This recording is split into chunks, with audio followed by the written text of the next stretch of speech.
Gabrielė, ar galima pakeisti pristatymo adresą, kai siunta jau pakeliui? Taip galima. Gavėjas gali nukreipti siuntą į paštomatą arba kreiptis į siuntėją dėl adreso keitimo. Kas įvyksta, kai siunta atkeliauja į siuntų skirstymo centrą?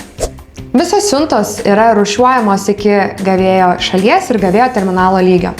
Nakties metu pervežamos, o ryte kurjeris jas pasikrauna ir pristato gavėjai. Kas įvyksta, jei paštomate nėra vietos siuntai? Siuntą mes stengiamės palikti jums artimiausiame paštomate. Kas įvyksta su siunta, kurios niekas nepasiima iš paštomato?